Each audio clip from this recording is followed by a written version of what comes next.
Hey everyone, if you've ever played Kill Team and felt like you really, really wanted to roll an absolute ton of dice, but don't really feel like busting out a 2,000 point army on a big 40k, we might have a solution for you. Welcome to Command Point. This is Shane. I'm here with my co-host Ryan as usual. Hey, How's it going, Ryan? it's going good. So, you've been in the tank, you've been in the lab doing some math hammer, and you texted me about this today, and I told you we got to make a video about this like now, because this is unbelievable. I think we may have discovered what might be the single best melee model in Kill Team. Yeah, It's something that kind of transcends the issue of toughness 4. There's AP involved. And it's something that I don't think anybody has really thought of. So I think it's certainly interesting, and I think there's a few reasons why people haven't thought of this. So for starters, we are talking specifically about a model on the Sisters of Battle that was released with the annual in January. So generally speaking, this is a faction that people haven't really dived into on a super competitive level. Even at this point, it's been a few months, and there's been some people who brought them to tournaments. And generally, the impression of this faction is that they're kind of middle of the pack, right? yeah, I would say that. Yeah. I've been playing with them a bit because I really like them on the new BAO packet that we're kind of playing around with right now in Tabletop Simulator. And I've noticed something that, really, for starters, I think that my time playing Sisters, I do believe that they're quite a bit better than I think a lot of people in the community have chalked them up to be. Especially in the kill hold meta, I think they really have a place here. But that's really not what I want to talk about. This isn't really a Sisters video. It's more of a video about one model in particular, and that is the Endurant, basically the leader, quote unquote leader model for the Arcoflagellants that you can only take one of.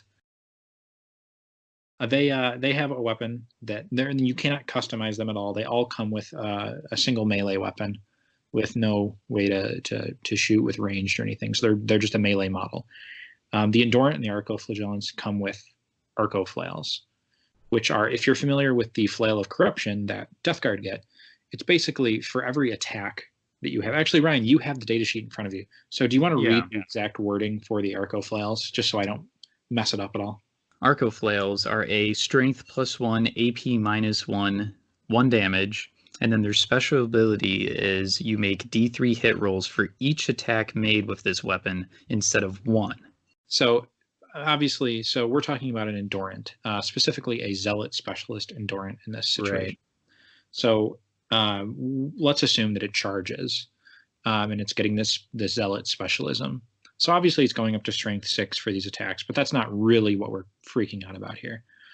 They get the extra attack as well, which is really nice. In this situation, the Endurant, who has 3 attack space, goes up to 4 when they charge.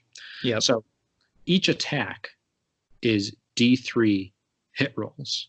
So you roll 4D6 and 4D3 really, and the amount of attacks you get basically can go up to at a maximum of 12 and a minimum of 4. So right off the bat, 4 attacks is pretty solid, and that's the bare minimum that you're going to get. Mm-hmm. Chances are you're going to get more than this. Yeah. On average, I think you're going to get around 7 or 8. So, however, what really makes this kind of crazy is they re-roll all of their failed hit rolls, and they have a weapon skill of 4. So weapon skill of 4 isn't great, but re-rolling every failed hit roll, that's pretty nice. Yeah. So, and that's when they charge from their Zealot special ability that they just get base, not the Zealot specialism, just their Zealot datasheet ability. Yes. And so expecting to get about 8 attacks in with the D3, and then re-rolling everything, I think statistically you're expected to get like 6 hits through on average. This is not counting any swinginess. This is just like a pretty conservative estimate. Now, what really kind of blows my mind about this is the 1 CP Zealot Specialism tactic. Now, this is not something that anybody ever uses for a reason. Basically, what the Zealot Specialism tactic is, and it's 1 CP. When you pick a Zealot to fight in the fight phase, until the end of that phase, every time you roll a 6 up to hit, you get to make another attack with that same weapon. So let me run this down for you. So let's say you get the average of 8 hit rolls. You're hitting on 4s, and you're re-rolling every failed hit. And on every roll of 6, you get another attack. Now, already with 8 rolls, there's a pretty good chance you're going to roll 1, maybe 2 6s. But with 8 rolls and you're re-rolling every fail, it gives you another chance to roll a 6.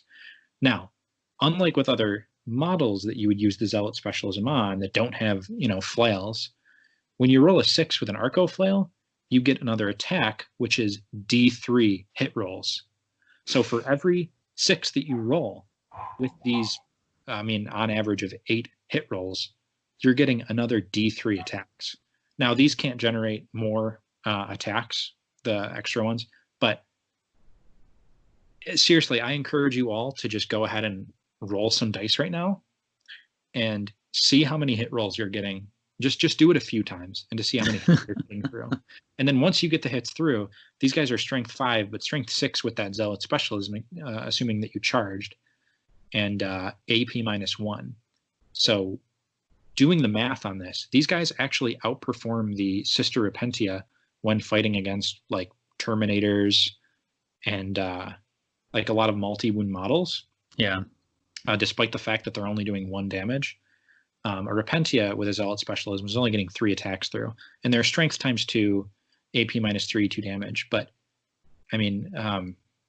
with so many attacks that you're getting through with the Arco Flagellant, whatever, you are pretty much just as likely to get to the injury roll as you are with a Repentia.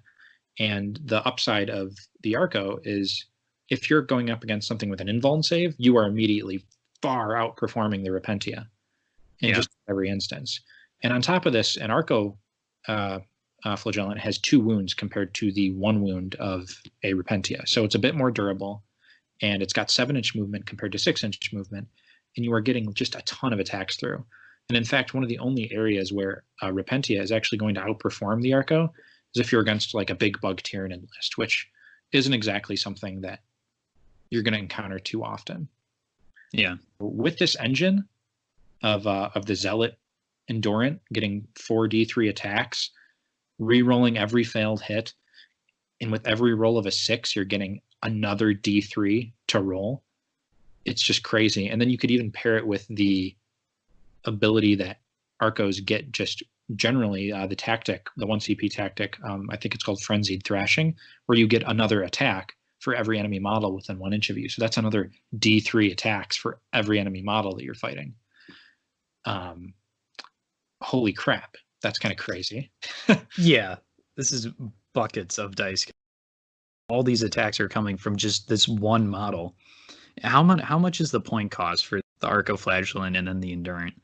An Arco, I believe, is 13 points, and the Endurant is 14 points. Yeah. So they're really not that expensive. No. Even without all these bonuses, having 2 wounds, they have a 5-up feel no pain, and they're only toughness 3, but with the Arco Flails, they go up to strength 5 when they fight. And with the Zealot Specialism, they're going up to strength 6. So this is cutting through toughness 3 models. It's really doing a number on toughness 4 models too. Mm-hmm. I just can't imagine a situation anymore. You have to look at it what you're competing with in the list. So what are you going to bring this instead of? Obviously, we've discussed that it pretty much outperforms the Sister Repentia most of the time. Mm-hmm. But another thing to note is Pious Vorn, if you take her with a sister list, she has to be a Zealot because she's a Zealot retainer. Right. Pious Vorn is a solid model, but honestly, I think that for 15 points instead of 14, I'm not sure if it's entirely worth it to just take Pious Vorn over this Endurant Zealot. Honestly, I found Pious to be a little bit of a trap sometimes. She's not quite as good as her stat line would suggest. Maybe if you're against like a pure Gaunt spam and you just want to flood the field with Flamers, maybe then you could take Pious Vorn. But even then, I mean, the amount of attacks that you're getting through with this Endurant, I mean, you could get a lot of injury rolls out if you're fighting like 3 or 4 models at once potentially. Say you charge 3 Gaunts with the Zealot Endurant, and then you use Frenzied Thrashing, and then you use Killing Frenzy. That's 7 D3 attacks base, and then you're generating another D3 attacks for every 6 that you get in that pool of dice. I mean, that's wild. Yesterday I was rolling dice, just kind of messing around with this idea, and with this is probably like a higher estimate, but I rolled with just fighting 1 model with the Endurant, and then using the 2 tactics, Frenzied Thrashing and Killing Frenzy, and I got like 21 hits through. It was disgusting, man.